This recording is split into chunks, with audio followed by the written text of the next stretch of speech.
Bismillahirrahmanirrahim. Assalamualaikum warahmatullahi wabarakatuh. Alhamdulillah dan puji syukur kita panjatkan atas kehadirat Allah Subhanahu wa Ta'ala yang telah memberikan kesempatan kepada kelompok kami untuk membuat video presentasi ini.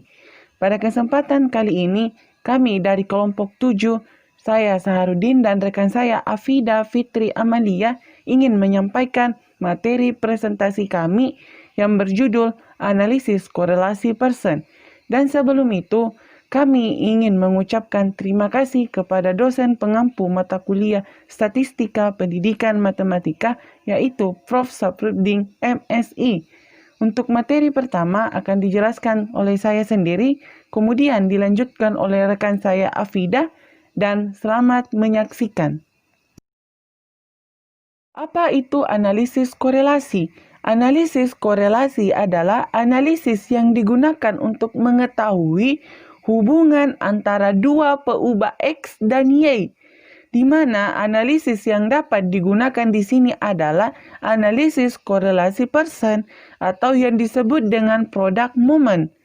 Analisis korelasi person ini digunakan untuk mengetahui hubungan antara dua variabel yang mempunyai skala pengukuran interval.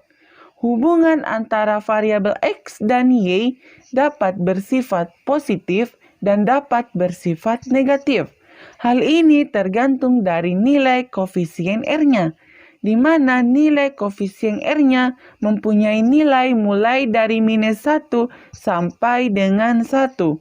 Hubungan yang bersifat positif artinya apabila variabel X dinaikkan, maka variabel Y juga ikut naik. Namun, hubungan yang bersifat negatif adalah apabila variabel X dinaikkan, maka variabel Y mengalami penurunan. Adapun rumus yang dapat digunakan untuk menghitung nilai koefisien R-nya seperti yang tampak pada slide presentasi kami yang tepat berada di samping saya. Adapun dua pedoman cara pengambilan keputusan pada analisis korelasi person. Yang pertama, apabila nilai signifikansinya lebih kecil dari 0,05, maka adanya korelasi. Namun, apabila nilai signifikansinya lebih besar dari 0,05, maka tidak adanya korelasi. Yang kedua, apabila nilai persen korelasinya lebih besar dari R tabel, maka adanya korelasi.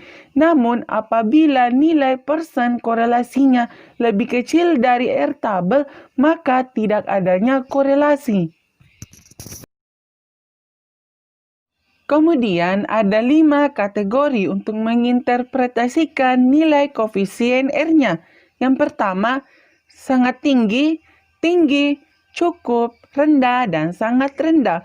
Untuk penjelasan 5 kategori tersebut dapat dilihat pada slide presentasi kami.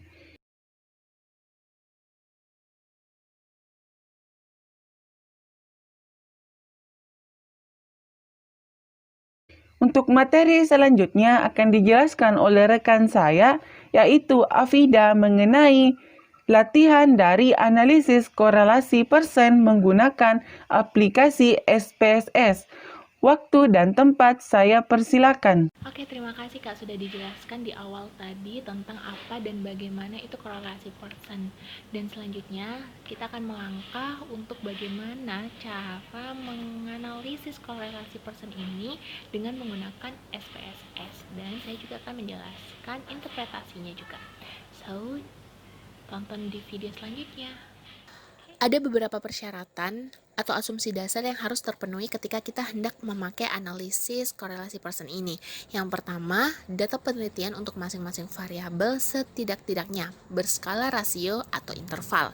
Yang kedua, data untuk masing-masing variabel yang dihubungkan berdistribusi normal, sehingga perlu dilakukan uji normalitas. Yang ketiga, terdapat hubungan yang linear antar variabel penelitian, sehingga perlu diadakan uji linearitas terlebih dahulu. Untuk data-data yang saya miliki adalah data-data yang telah melalui uji normalitas dan uji linearitas, jadi semua aman, sehingga kita bisa langsung menganalisis ke korelasi personnya.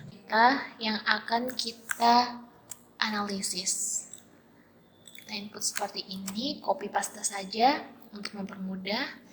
Selanjutnya, klik variable view, rubah ini menjadi X1, X2, Y. Untuk pemberian nama itu tergantung sesuai dengan kebutuhan kalian masing-masing ya. Dan label ini juga berfungsi untuk mengidentifikasi hasil output kalian nanti. Terus kita rubah semua menjadi scale semua. Sudah itu klik data view, ternyata sudah berubah. Kemudian klik analyze, correlate, dan bivariate. Muncul seperti ini, kemudian pindahkan semua variabel ini ke dalam kotak variables. Nah, kemudian jangan lupa untuk centang percent, centang detailed, dan juga centang flag significant correlation. Klik OK, dan tunggu hasilnya. Nah, dalam pengambilan penarikan kesimpulan, ini merujuk pada 3 dasar pengambilan keputusan.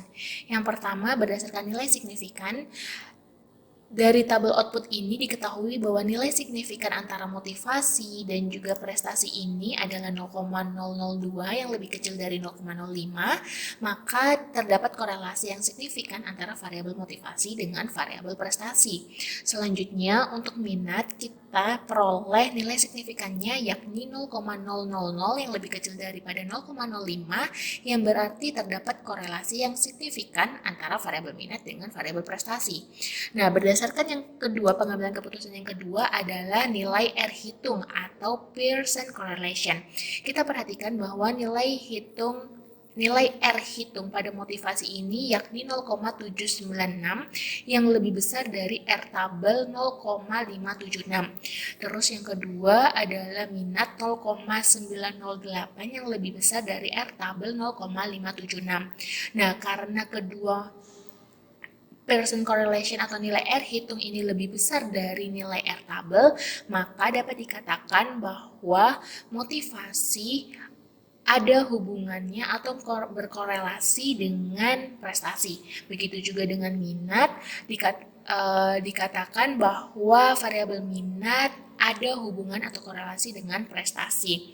Nah, karena R hitung atau Pearson correlation ini berada pada atau bernilai positif, maka artinya hubungan antara kedua variabel ini bersifat positif, yang maknanya semakin meningkat motivasi dan minat, maka akan meningkat pula prestasi belajar siswa. Oh ya, tadi saya singgung tentang R tabel 0,576. Dari mana sih R tabel itu? Rumus menghitung nilai R tabel product moment adalah dengan melihat nilai N pada distribusi nilai R tabel product moment statistik. Nah, karena N atau jumlah sampel yang digunakan dalam analisis ini ada 12 orang siswa dengan signifikansinya 5%, maka ketemulah nilai R tabel ini sebesar 0,576. Maka lihat pada gambar. Kemudian pengambilan keputusan yang ketiga ini berdasarkan tanda bintang atau SPS yang ada pada SPSS.